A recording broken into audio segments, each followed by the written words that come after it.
जय श्री हरि भक्तों, लक्ष्मी नारायण की जय। भक्तों, आज हम सुनेंगे श्रीमद् भागवत पुराण की श्रेष्ठ कहानी में भाग 30। इस कहानी को आप अंत तक श्रवण करें। इस कहानी में संयतक मणि की कहानी है जो श्री कृष्ण से जुड़ी हुई है। तो आइए सुनते हैं। सत्राजित ने सूर्य देव की उपासना करके उन्हें अपने तप से प्रसन्न किया था। उन्होंने अपनी प्रसन्नता के फलस्वरूप उसे एक मणि प्रदान की थी। उस मणि का नाम संयतक मणि था। वह सूर्य के समान प्रभावमयी थी। जहाँ रहती थी वहाँ तीनों ताप में से किसी भी ताप का प्रभाव नहीं पड़ता था। एक बार सत्राजित संयमतक मणि को गले में पहनकर श्री कृष्ण की राजसभा में पहुंचा। संयमतक मणि के कारण सत्राजित दूसरे सूरज की भांति ज्ञात हो रहा था। राजसभा के सभी सदस्य उठकर खड़े हो गए और आश्चर्य से कह उठे, अरे, यह दूसरा सूर्य कहाँ से आ रहा है। तब श्री कृष्ण ने राजसभा के सदस्यों को बताया, यह दूसरा सूर्य नहीं, सत्राजित है। संयतमक मणि पहनने के कारण यह दूसरे सूर्य की तरह प्रतीत हो रहा। श्री कृष्ण ने सत्राजित से कहा, सत्राजित, यह मणि तुम्हारे योग्य नहीं है, तुम इसे महाराज उग्रसेन को दे दो। किंतु सत्राजित ने मणि देने से इनकार कर दिया।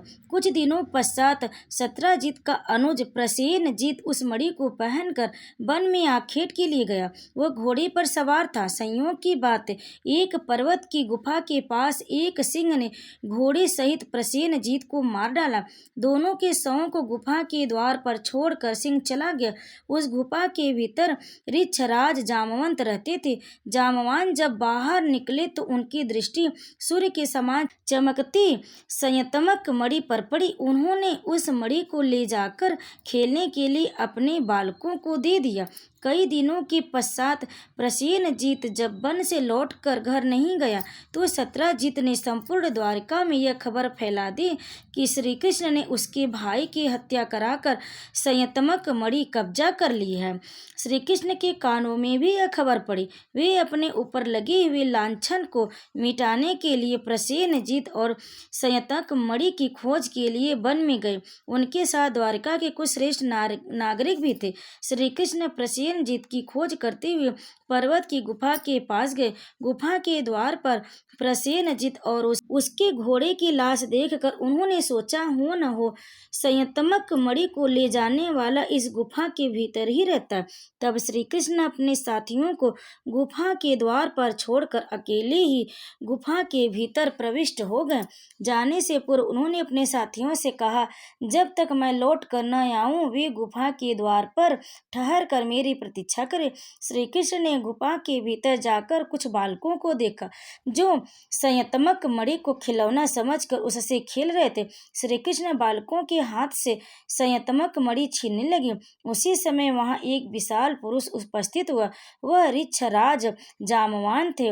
वही जामवान जिन्होंने राम अवतार में लंका विजय में राम की सहायता की थी।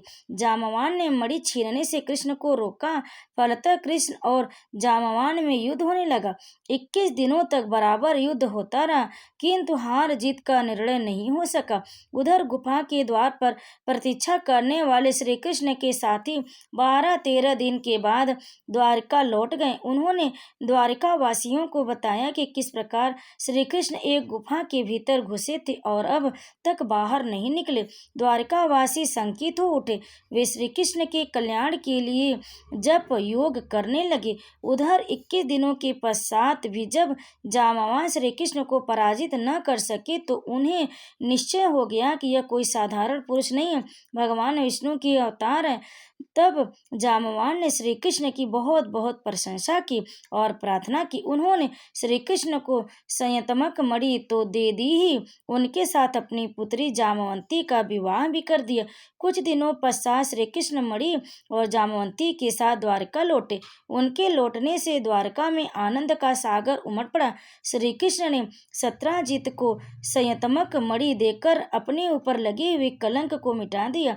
सत्राजित ने श्री कृष्ण के के शौर्य और उनकी निश्चलता पर मुग्ध होकर उन्हें मणि तो दे ही दी थी, उनके साथ अपनी पुत्री सत्यभामा का विवाह भी कर दिया, किंतु श्री कृष्ण ने मणि को लेना स्वीकार नहीं किया। उन्होंने मणि सत्यजित को लौटा दी। मणि को लौटाने से श्री कृष्ण पूज्य ही नहीं सर्वाधिक पूज्य बन गए। उन पर जो कलंक लगा था वह मिट गया। श्री कृष्ण ने द्वारिका में रहकर अनेकानेक लीलाएं की। उनकी लीलाओं से भारत ही नहीं सारा विश्व प्रभावित हुआ। जय श्री कृष्ण। भक्तों, आपको श्रीमद् भागवत पुराण की यह श्रेष्ठ कहानी कैसी लगी? अगर अच्छी लगी तो वीडियो को लाइक करें, शेयर करें और कमेंट में जय श्री कृष्ण राधे राधे अवश्य लिखें। आप सभी भक्तों पर भगवान श्री कृष्ण कृपा सदैव बनी रहे। जय श्री कृष्ण राधे राधे।